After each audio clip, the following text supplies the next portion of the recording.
Hello friend, welcome to my lecture on open educational resources. Basically, this open educational resources is very important concept and for educators as well as for all contributors, we are contributing their content on web. तो इसमें हम किस तरह से हम open educational learning और कैसे किस तरह से ये चीज़ें स्टार्ट हुई और आज किस पोजीशन पे है, इन सारी चीज़ों पर हम बात करेंगे। तो open means this is open to all and this is free to all. और यहाँ पे जो ओपन एजुकेशन, जब ओपन लाइसेंसिंग की बात करते हैं, so we have been 5 R। तो यहाँ पे 5 R की बात की जाती है: retain, reuse, remix, redistribute and revise. तो इसका मतलब यह है कि वो जो कंटेंट ओपन लाइसेंसिंग के अंडर में है उनको हम रिटेन कर सकते हैं, अपने पास रख सकते हैं without any violation of law, and we can reuse these content, we can revise these content, revise करके हम नए फॉर्म में उसको भी दे सकते हैं एंड रिमिक्स कर सकते हैं, उसमें कुछ नई चीज़ मिक्स कर सकते हैं, अपने कंटेंट मिक्स कर सकते हैं, अपना कंट्रीब्यूशन उसमें दे सकते हैं और फाइनली हम ये सब कुछ करने के बाद उसको डिस्ट्रीब्यूट कर सकते हैं, बट अंडर सर्टेन रिस्ट्रिक्शंस। तो इसमें भी अगर आपके पास पाँचों अगर आपके पास परमिशन है then you can do all, और रिस्ट्रिक्टेड वे में भी है तो अलग अलग कंटेंट को हम अलग अलग तरीके से दे सकते हैं। So it depends on our content which under which we have kept our content, under which license, किस लाइसेंस में हमने अपने कंटेंट को रखा है। तो ये यूजर्स के लिए इसको जो है यूजर्स इसको यूज कर सकते हैं and we can use other users content, किसी और ने अपलोड किया हुआ है और उसके लाइसेंस के बेसिस पे हम उस कंटेंट को कैसे यूज करें, हमको ये जानकारी होनी चाहिए। तो ये बेसिकली ये सारी चीज़ें हैं और टीचर, ट्रेनर या प्रोफेसर्स के लिए ये बड़ा इंपॉर्टेंट है कि हम इसको OER के कॉन्सेप्ट को समझें, ओपन एजुकेशनल रिसोर्सेज के कॉन्सेप्ट को समझें। MOOCs also comes under OER के अंदर ही एक तरह से OER का कोई कॉन्सेप्ट है उसी के अंदर मूक्स भी आता है। हालांकि मूक्स में हम ऑनलाइन वीडियोज हम उसमें रखते हैं। So in case of open licensing और open educational resources, no permission is required as long as the open license is respected। तो पहले हम सिनारियो देखते हैं, जो एजुकेशन का सिनारियो है ऑल ओवर द इंडिया वो क्या है।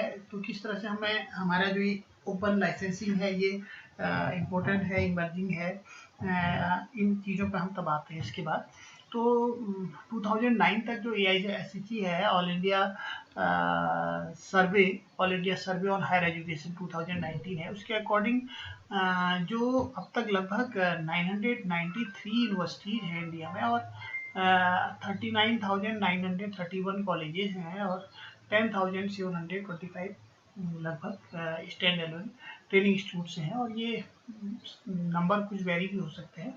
तो ये स्टैटिस्टिक्स है अब तक जो इंफ्रास्ट्रक्चर है हमारा एजुकेशन का इंडिया में।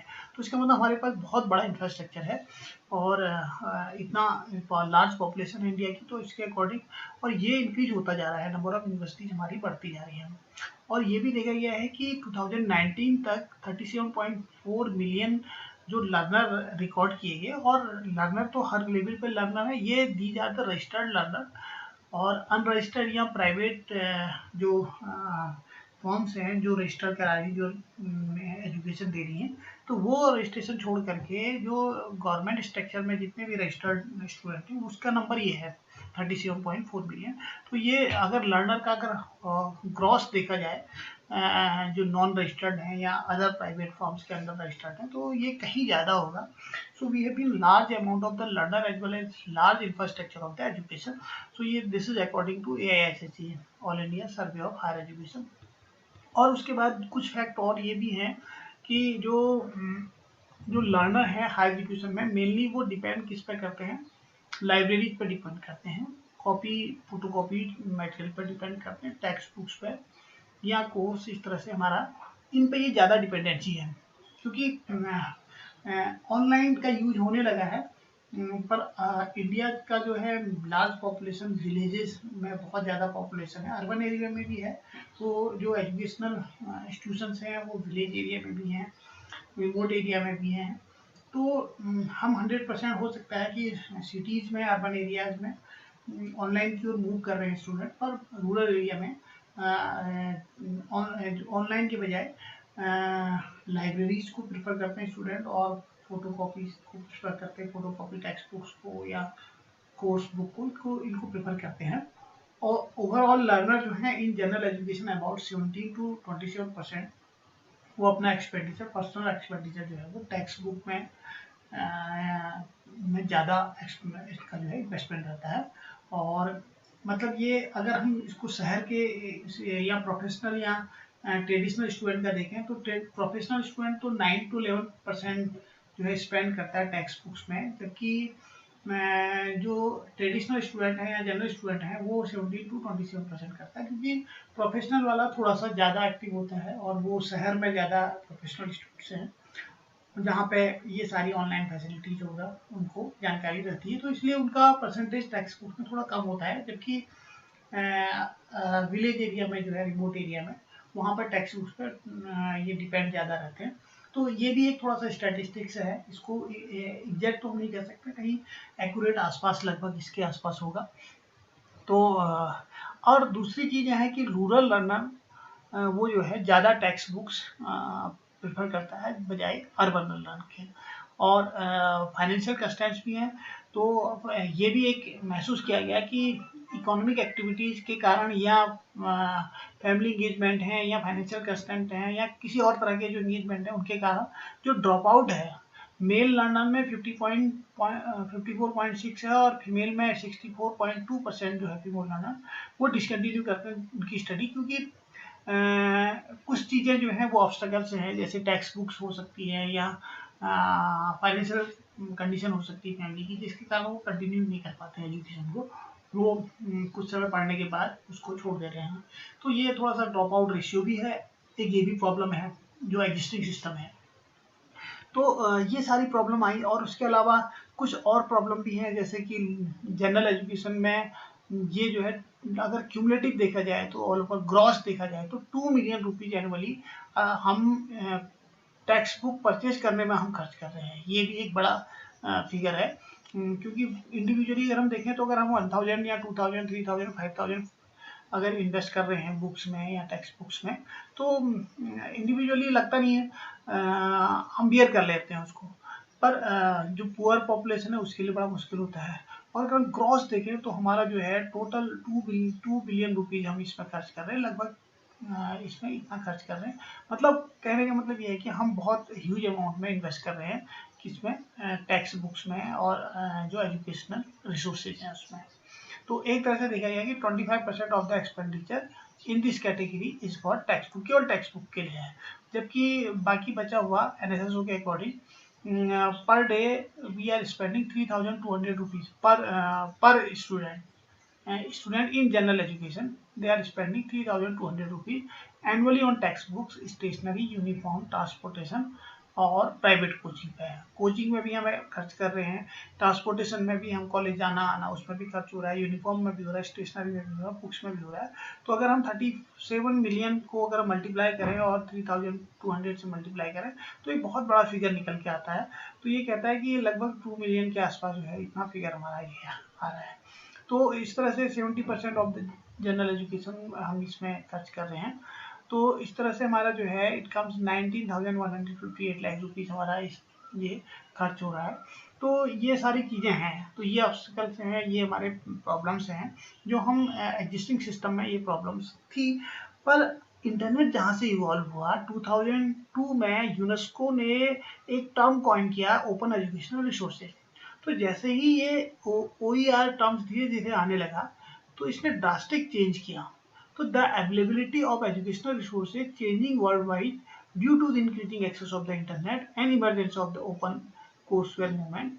तो ये जैसे ही मूवमेंट स्टार्ट हुआ ऑल ओवर द वर्ल्ड तो कंटेंट शेयर होने लगे, और ये जो धीरे धीरे जो ये एक्सपेंडिचर हम टेक्स्ट बुक्स में या बुक्स में हम heavily we are investing on books, तो वो हमारा ऑनलाइन मटेरियल के थ्रू आने लगा, तो वही सारे कंटेंट हमको ऑनलाइन फॉर्म में मिलने लगे। तो ये चेंज यहाँ से स्टार्ट हुआ और धीरे धीरे हम OER में मूव करने लगे, ओपन लाइसेंसिंग की ओर मूव करने लगे। तो ये एक बड़ा चेंज था। तो अब ओपन लाइसेंसिंग क्या है, तो अब क्या हुआ कि पहले, अब इसको देखें अगर हम, तो फिर से अगर हम इसमें आए तो ओपन लाइसेंसिंग में और दूसरा एक कॉपीराइट है। तो पहले क्या होता था कि बुक्स हमें परचेज करनी होती थी, कॉपीराइटेड बुक्स थी, कि आपको फॉरेन राइटर्स की बुक परचेज करनी तो 700-1000 आपको पे करना है अच्छी बुक्स के लिए, या ज़्यादा भी पे करना हो सकता था, क्योंकि वो कॉपीराइटेड है, उसका कॉपीराइट है, उसमें पब्लिशर की अपनी कॉस्ट है। तो क्योंकि अकॉर्डिंग लॉ हम उसको यूज़ नहीं कर सकते, अदरवाइज आपको परचेज ही करनी पड़ेगी ऑनलाइन मीडियम पे। तो जब से ऑनलाइन मीडियम आप दे नहीं सकते उस बुक्स को, वो आपको फिजिकल बुक्स ही मिलेंगी। पर जब से OER इवॉल्व हो गया तो उससे क्या हुआ कि ये चीज़ें ईजी हो गई हैं और हमारे लिए बड़ा आसान हो गया कि इन बुक्स को पढ़ना स्टूडेंट्स के लिए बहुत सस्ता हो गया, और स्टूडेंट को बेनिफिट ये मिला इससे कि लो कॉस्ट और फ्री रिसोर्स मिलने लगे, क्योंकि ऑल ओवर द वर्ल्ड, क्योंकि ये जो चेंज आया है ये not in India, this change comes all over the world. अगर कोई मटेरियल फिजिक्स में कोई चीज़ अगर आपकी यूएस में है, OER के फॉर्म में है, तो उसको इंडिया में हम यूज कर सकते हैं। तो it is easy to access, customize and relevant. और कस्टमाइज था कि आपकी यूनिवर्सिटी ने अपने स्टूडेंट्स के लिए उनकी नीड्स के अकॉर्डिंग उसको कस्टमाइज कर लिया, उतना ही कंटेंट रखा जितनी उनकी ज़रूरत है, और opportunity to contribute to OER initiative. तो ये सारी चीज़ें थी। अब उसके बाद क्या है, बेनिफिट फॉर एजुकेटर। एजुकेटर को क्या बेनिफिट हुआ कि एजुकेटर ने क्या किया, उसको कर्टर, टेलर या फिर शेयर करके OER को परफेक्टली सूट द कैरिकुलम के अकॉर्डिंग जो सूट कर सके, उन्होंने इस तरह से डिजाइन करना स्टार्ट कर दिया इसको। तो ये इनिशिएटिव था OER का। दूसरा क्या था, मटेरियल जो है access the quality Pir reviewed material. तो OER में जो पीर रिव्यूड मटेरियल है उसको लेना स्टार्ट किया, और ओपन लाइसेंसिंग है कि इसलिए इट इज़ लॉफुल, और आप उसको लॉ को भी कर रहे हैं, आप जो है कि आप एथराइज्ड हैं उसको एक्सेस करने के लिए OER के केस में। तो हमें इसकी जानकारी होनी बहुत ज़रूरी है, तो इसलिए ये मटेरियल यहाँ रखा जा रहा है कि ये चीज़ बताई जा रही है। तो इंक्रीज स्टूडेंट, इससे क्या हुआ, स्टूडेंट रिटेंशन इंक्रीज हुआ, क्योंकि हमारे पास अच्छा मटेरियल आने लगा, और हम चूज करने, हम now we are in the capacity to choose the best free material. क्योंकि बहुत सारा OER, बहुत सारे इसको बहुत सारे इसके जो है कंटेंट क्रिएटर उसको ओपन लाइसेंसिंग के फॉर्म में इसको अपलोड करने लगे, तो हमारे पास ये चॉइस थी कि हम अच्छा कंटेंट उसमें से ले सकें। And increase dialogue with other peer in the sector of globally. तो ये बेनिफिट थे OER के। तो अब इसमें क्या है कि OER है क्या, ये बेनिफिट तो हमारे बहुत सारे थे इसमें। तो बेसिकली OER क्या है कि teaching, learning and research material in any medium, किसी मीडियम में हो सकता है, वो डिजिटल फॉर्म में होगा, कि वो किस फॉर्म में होगा, डिजिटल फॉर्म में होगा, और ऑडियो फॉर्म में, वीडियो फॉर्म में भी हो सकता है, that reside in the public domain, जो कि पब्लिक डोमेन में, आप पब्लिक डोमेन को भी डिफाइन करते हैं आगे।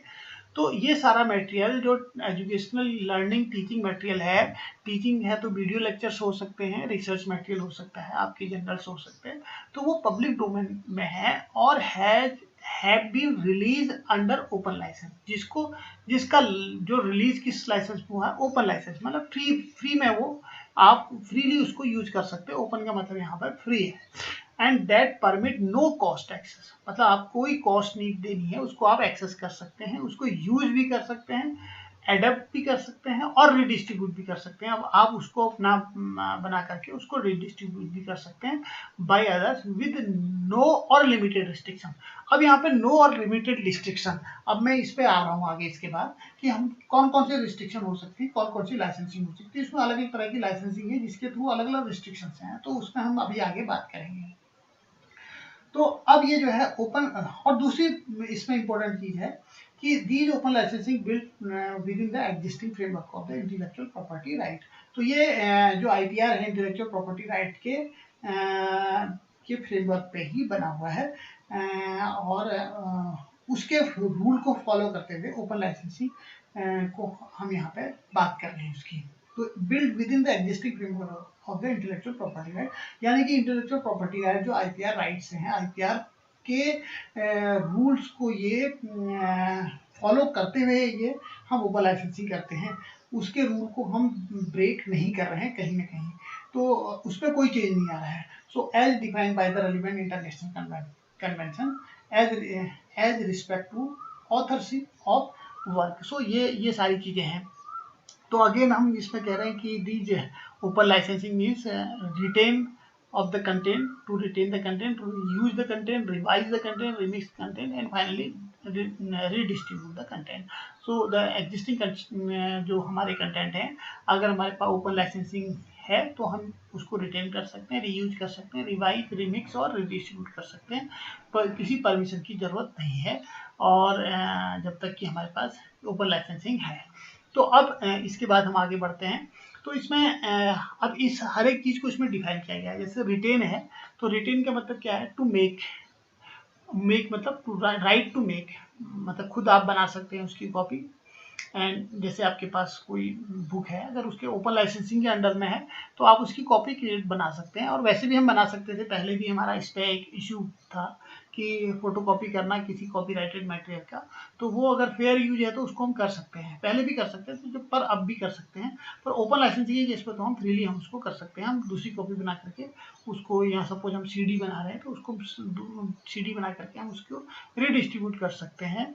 हम इसको अपनी ओनरशिप हो सकती है, इसको कंट्रोल कर सकते हैं, कंट्रोल कॉपी, इसकी नंबर ऑफ कॉपीज को कंट्रोल कर सकते हैं, तो ये सारी चीज़ें हो सकती हैं। डाउनलोड कर सकते हैं, डुप्लीकेट कर सकते हैं, स्टोर कर सकते हैं, मैनेज कर सकते हैं, ये सारी चीज़ें हमारा रिटेन के अंदर आता है। दूसरा रीयूज। रीयूज का मतलब क्या है कि आप इसको रीयूज कर सकते हैं, आप अपनी वेबसाइट में दे सकते हैं।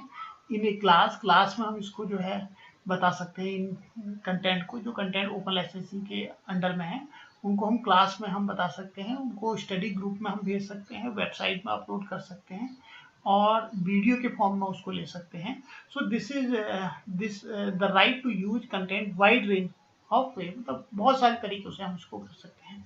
रिवाइज कर सकते हैं, मतलब ट्रांसलेट, सपोज कोई कंटेंट आपका इंग्लिश में बना हुआ है, इसको हम किसी लैंग्वेज में, रीजनल लैंग्वेज में ट्रांसलेट करना है तो हम उसको कर सकते हैं, but it should be under open licensing. अगर वो कॉपीराइटेड है तब हम नहीं कर सकते हैं, तो हमको कॉपीराइटेड परमिशन लेनी पड़ेगी, वहाँ पर वायलेशन ऑफ रूल होगा। तो यहाँ पर रिवाइज के केस में हम एडप्ट कर सकते हैं, एडजस्ट कर सकते हैं, मॉडिफाई कर सकते हैं, अल्टर कर सकते हैं, कंटेंट को हम चेंज कर सकते हैं, बदल सकते हैं, मॉडिफाई कर सकते हैं, एडजस्ट कर सकते हैं, सब कुछ जहाँ पर एडजस्ट करने की जरूरत है, अडेप्ट कर सकते हैं।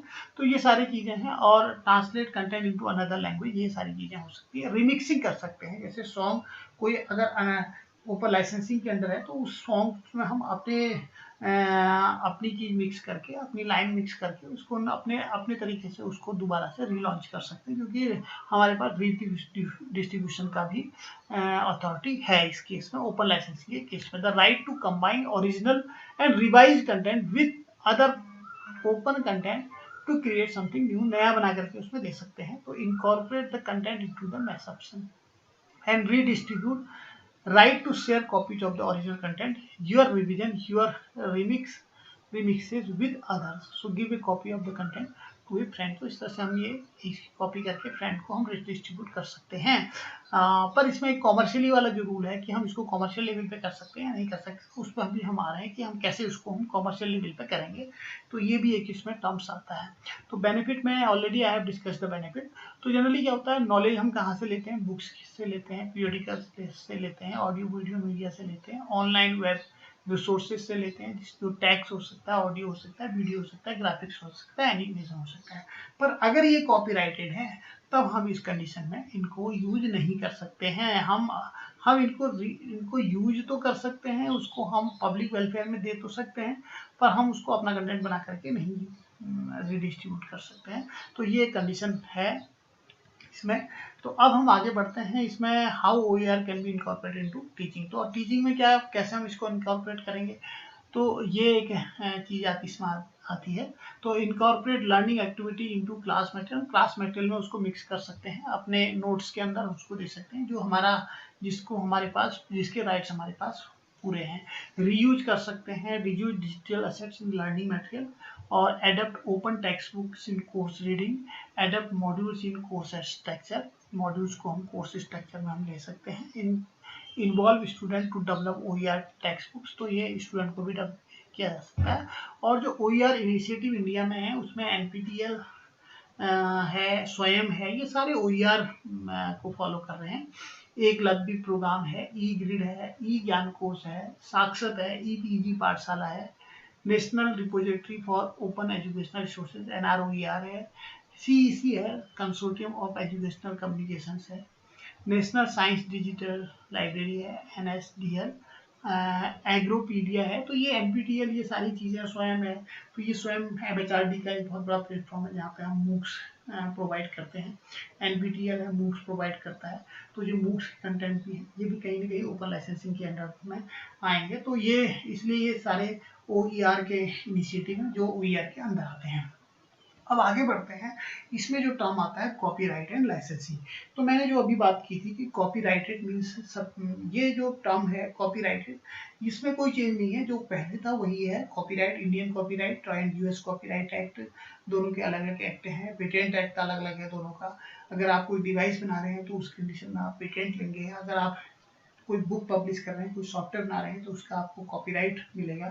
तो कॉपीराइट में क्या होता है कि अगर आपके पास आपका अपना कॉपीराइट है तो उसको अगर कोई दूसरा आदमी यूज करता है तो वो परमिशन लेगा आपसे। एक्सक्लूसिव राइट्स आपको उसको देने पड़ेंगे। एक्सक्लूसिव राइट, जैसे for example this is a book, this is my book and I have written this book and I have given my rights, authorship right, author's right, as a author I am giving my rights to Bharati publication to publish that book. तो Bharati publication, अब copyright किसका हो गया इसमें? Bharti publication का हो गया, क्योंकि कॉपीराइट साइन हो चुका है मेरे और भारती पब्लिकेशन के बीच में। तो अब जो भी बुक की जितनी भी कॉपी अब भारतीय पब्लिकेशन के पास, क्योंकि मैंने ऑलरेडी साइन करके दिया हुआ है लॉफुल मैनर में, तो अब इसको रीयूज करना, रिटेन करना, रिमिक्स करना, या इसके जो कंटेंट हैं इसको फाइनेंशियली इसमें रिडिस्ट्रीब्यूट करना, ये सारी चीज़ें, सारे राइट्स किसके पास हो गए? भारतीय पब्लिकेशन के पास हो गए। मतलब हाँ, बुक्स मेरी है, ऑथरशिप मेरी है, पर इसके फाइनेंशियल राइट्स किसको मैंने दिए? भारतीय पब्लिकेशन को, जिसको मैं वापस भी ले सकता हूँ। और भारतीय पब्लिकेशन इसके बिहाफ पे मुझे रॉयल्टी प्रोवाइड करेगा। जितनी बुक सेल होंगी उनकी रॉयल्टी हमको मिलेगी। तो ये तो कॉपीराइट एक्ट में आता है कि exclusive right given by law to the original creator. Author के पास ये सारे राइट्स हैं कि टू गेट क्रेडिट, अगर कोई उसको यूज करता है तो क्रेडिट ऑथर को मिलेगा। कॉपी, उसकी कॉपी कितनी बनेगी वो ऑथर का राइट है। डिस्ट्रीब्यूशन ऑथर का राइट है। लाइसेंस उसका ऑथर के पास है। सेल, मेक, इकोनॉमिक ट्रांजेक्शन सब ऑथर के पास है। ये सब कुछ परफॉर्म करना ऑथर के पास है, पर ऑथर ने कॉपीराइट किसको दिया? पब्लिशर को दे दिया। तो अब पब्लिशर के राइट में आ गया। So copyright gives only owner of the right to control their own creation and copy, because this is the own creation of the author, and share and display their own creation. These exclusive right can be given to another party through an agreement. तो दूसरी party को agreement के through provide होंगे। तो इस तरह से हमारा ये कॉपीराइट था। पर अब हम बात करते हैं फेयर यूज की। यहाँ पे अब कोई चीज़ कॉपीराइटेड है तो US कॉपीराइट लॉ के अकॉर्डिंग इसमें फेयर यूज एक टर्म आता है कि अगर कोई उसको फेयर यूज के लिए ले रहा है तो वहाँ पर कॉपीराइट की जरूरत नहीं होती है। तो यहाँ पर क्या चीज़ है? Copyright law that permits limited use of the copyrighted material. जो कॉपीराइटेड मटेरियल है उसका हम फेयर यूज के लिए लिमिटेड यूज कर सकते हैं। लिमिटेड वे में हम उसका यूज कर सकते हैं फेयर पर्पज के लिए।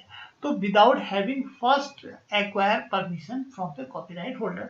तो बिना कॉपीराइट होल्डर से परमिशन लिए अगर हम उसको सही पर्पज के लिए यूज कर रहे हैं तो इसका मतलब हमको कॉपीराइट परमिशन नहीं लेनी पड़ेगी और इसको ये जो है वायलेशन ऑफ रूल नहीं होगा। तो दूसरी चीज ये है कि brief experts of the experts of copyright material may under certain circumstances be quoted for the purpose of such as criticism. जैसे क्रिटिसिज्म होनी है या न्यूज रिपोर्टिंग है, इसको मैं अंडरलाइन भी कर रहा हूँ यहाँ पे। जैसे अगर हम क्रिटिसिज्म कर रहे हैं, जैसे ये पर्पज हैं कि पर्पज कौन कौन से हैं। अगर हमारे purpose critic, we are as a critic और एज ए न्यूज रिपोर्टिंग या टीचिंग के लिए या रिसर्च के पर्पज के लिए अगर हम किसी कॉपीराइटेड मटेरियल को ले रहे हैं तो वो वायलेशन ऑफ रूल नहीं होगा। तो ये एक टर्म इसमें बड़ा इंपॉर्टेंट टर्म आता है कि अगर ये फेयर यूज के अंदर है कि अगर हम किसी कॉपीराइटेड मटेरियल को, कंटेंट को इन पर्पज के लिए यूज कर रहे हैं, अगर उसकी क्रिटिक एज ए क्रिटिक हम उसको यूज कर रहे हैं और हम न्यूज़ रिपोर्टिंग में उसको दे रहे हैं उसके मटेरियल को, या रिसर्च के लिए हम उसका कोई पोर्शन हम ले रहे हैं, कुछ रेफरेंस ले रहे हैं, तो हम उसको डायरेक्ट ले सकते हैं। पर हमको क्या करना होगा, इसको बिना परमिशन के हम यूज कर सकते हैं, पर हमको क्रेडिट देना पड़ेगा कि किससे हमने इसको लिया हुआ है, तो रेफरेंस में हमको यहाँ पे डालना पड़ेगा।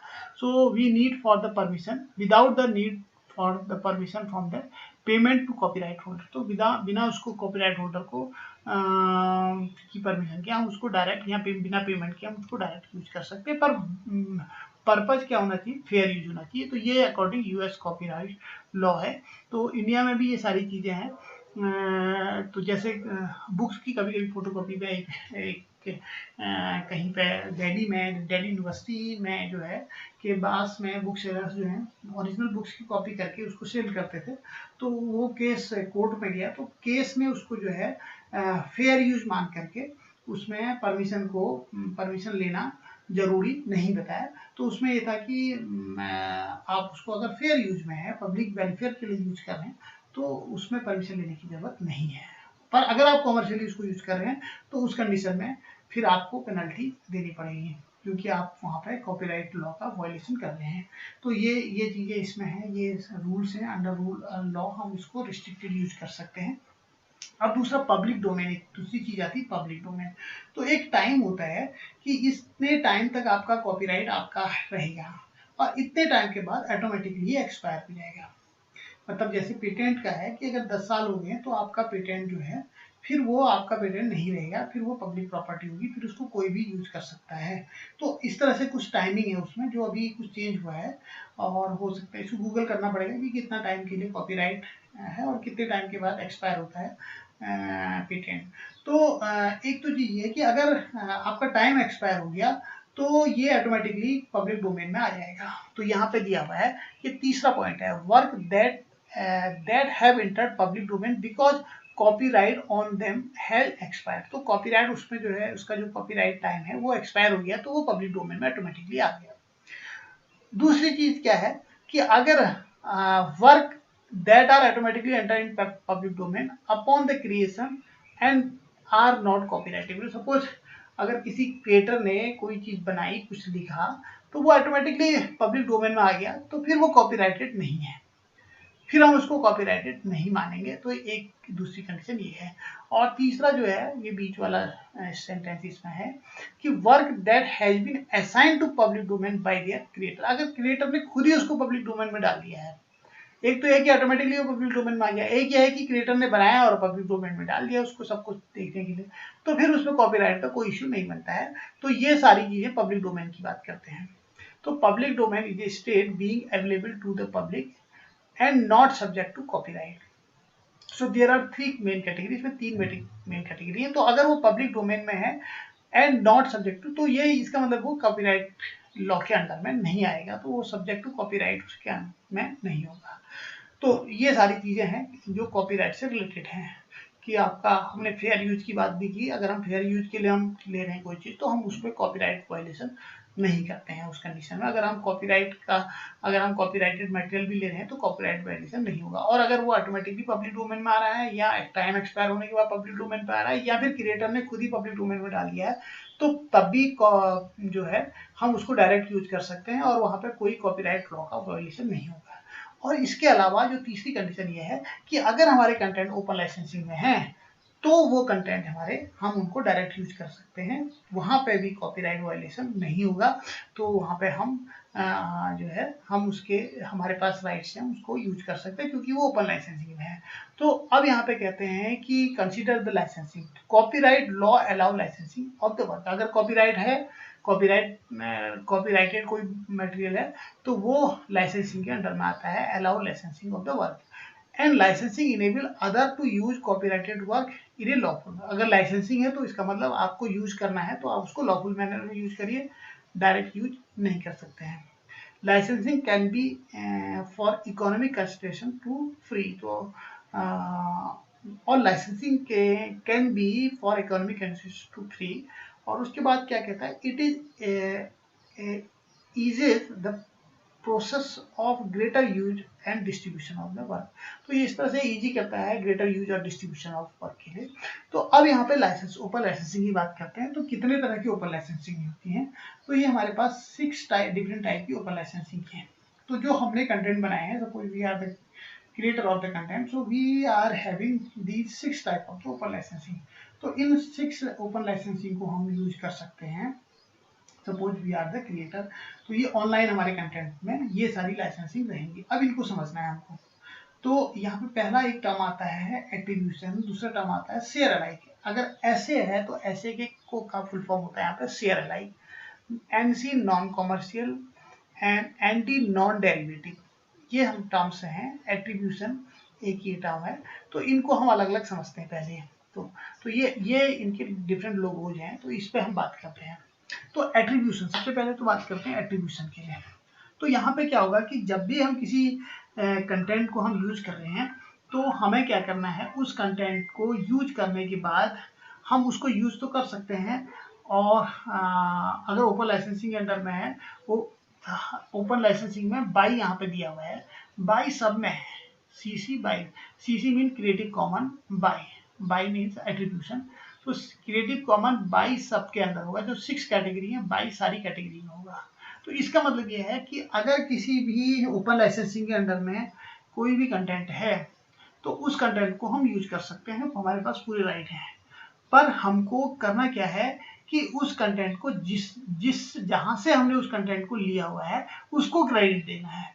जैसे अगर हम कोई रिसर्च पेपर लिख रहे हैं, तो अगर हमने किसी दूसरे रिसर्च पेपर से कुछ लिया हुआ है, तो रेफरेंस में हम उसको डालेंगे और हम वहाँ पे नंबरिंग करेंगे, उसमें लिखेंगे कि this is taken from we have referred from this. So यहाँ पे देखिए, ये that is to say must reference the work giving you credit for it. अगर हमने इसको, अगर हमारा कंटेंट है, तो अगर कोई इसको यूज कर रहा है तो वो यूज कर सकता है, उसके बाद पूरे राइट हैं। मैंने अंडरलाइन इसमें कर दिया है, उसके पास पूरे राइट्स हैं। ये others who use your work in any we must attribute. तो उसको मस्ट एट्रीब्यूटेड, इसका मतलब क्या है कि उसको ये लिखना ही पड़ेगा कि ये कहाँ से लिया हुआ है, अदरवाइज वो पेनलाइज होगा, अदरवाइज वो वायलेशन ऑफ रूल होगा। तो ओपन लाइसेंसिंग में भी ये कंडीशन है कि अगर हम ओपन लाइसेंसिंग की बात कर रहे हैं, तो अगर हम कोई भी कंटेंट कहीं से हम ले रहे हैं, तो वो हम उसको वहाँ पे रिफर करेंगे कि हमने कंटेंट यहाँ से लिया हुआ है। जैसे ये पीपीटी है, ये प्रोफेसर जितेंद्र पांडे ने ये पीपीटी, ये प्रेजेंटेशन दिया था, तो ये मैंने वहाँ से लिया हुआ है, तो मुझे बताना पड़ेगा कि I have taken this from professor Pandey. तो ये ओपन लाइसेंसिंग के अंडर में आता है। So all CC license require that others CC license, सारे CC लाइसेंस में हमने यहाँ पे एट्रीब्यूशन में BY लिखा हुआ है, तो BY का मतलब ये है CC BY। तो जितने भी क्रिएटिव कॉमन लाइसेंस हैं, तो उसमें हमको जो वर्क कहीं से हमने लिया हुआ है, अगर हम उसको यूज कर रहे हैं, तो हमको उसको क्रेडिट देना पड़ेगा जहाँ से हमने यूज किया हुआ है। तो पहली चीज तो ये आई। अब नॉन कमर्शियल का मतलब क्या है? ये एट्रीब्यूशन बाय का मतलब हुआ, ये CC by creative common license attribution. तो इसका मतलब CC BY, creative common license CC, attribution BY। So this license lets other distribute, remix, tweak and build upon your work even commercially भी use कर सकते हैं। देखो इसमें ये चीजें आती हैं कि आपके वर्क को कोई भी डिस्ट्रीब्यूट कर सकता है, उसमें अपने कंटेंट मिक्स कर सकता है, ट्वीक कर सकता है, बिल्ड कर सकता है अपॉन योर वर्क, आपके वर्क के ऊपर कुछ नया बना सकता है, और इवन कॉमर्शियली, और उसको कॉमर्शियली बिजनेस भी कर सकता है, उससे पैसा भी कमा सकता है। तो एज लॉन्ग एज ये तब तक कर सकता है जब तक कि वो आपको क्रेडिट दे रहा है। जैसे ही वो उसने लिखना बंद कर दिया, उसने बिल्कुल सिर्फ उसने आपका नाम ही हटा दिया, उसमें अपने नाम से ही सारा चल रहा है उसका, तो इसका मतलब क्या है कि वहां पे वो रूल्स को वायलेट कर रहा है। वो सारी चीजें करें, पर क्रेडिट किसको दे? आपको दे। As long as they credit you, जब तक वो आपको क्रेडिट दे रहे हैं फॉर द ओरिजिनल क्रिएशन, तब तक ये चीज हो सकती है। नहीं, जैसे ही आपको क्रेडिट देना बंद, तो वो वहां पे अनलॉफुल हो जाएगा।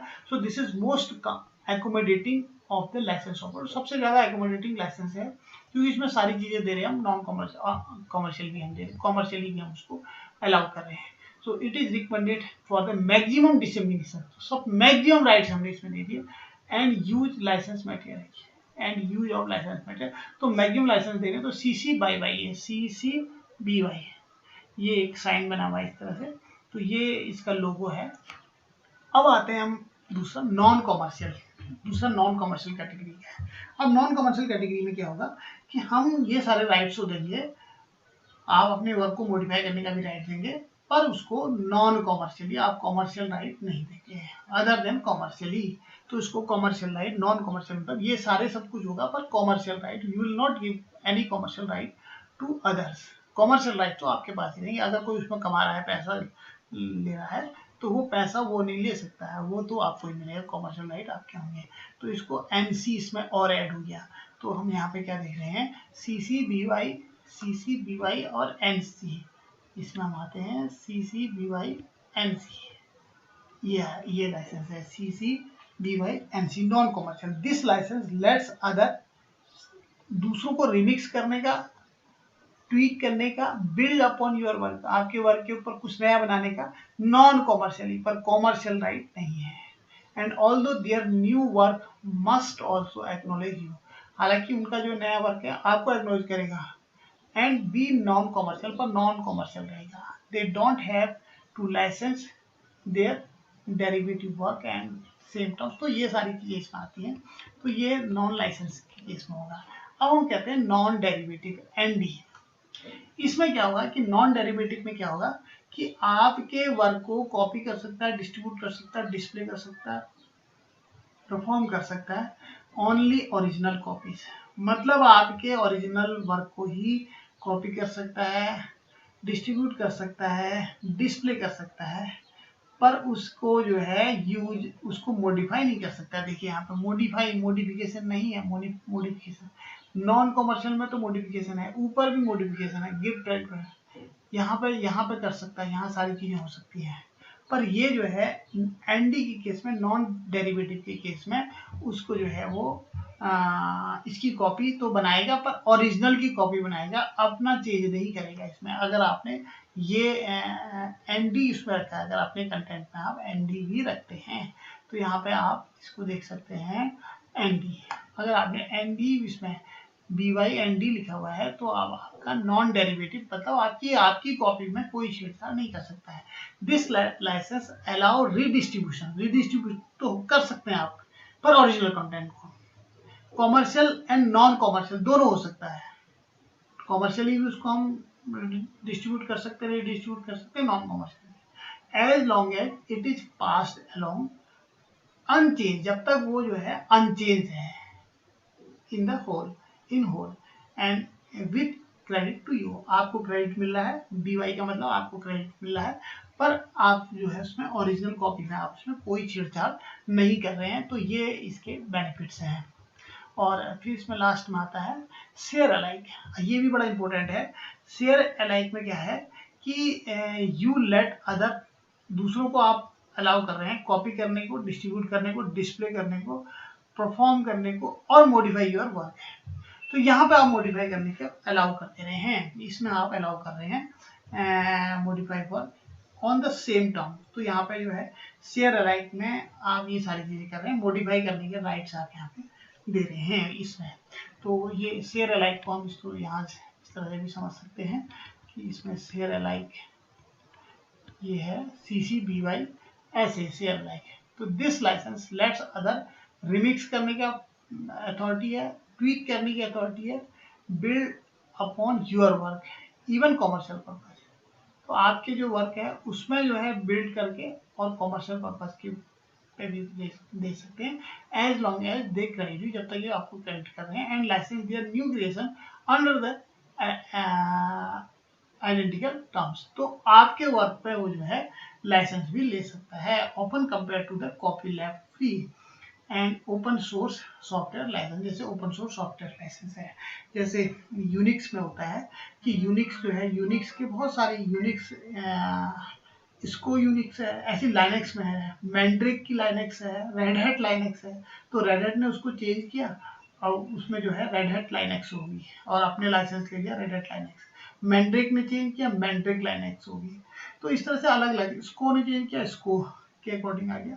तो वो हर एक ने चेंज करके अपनी लाइसेंसिंग उसमें ले ली। तो ये हम इसमें कर सकते हैं।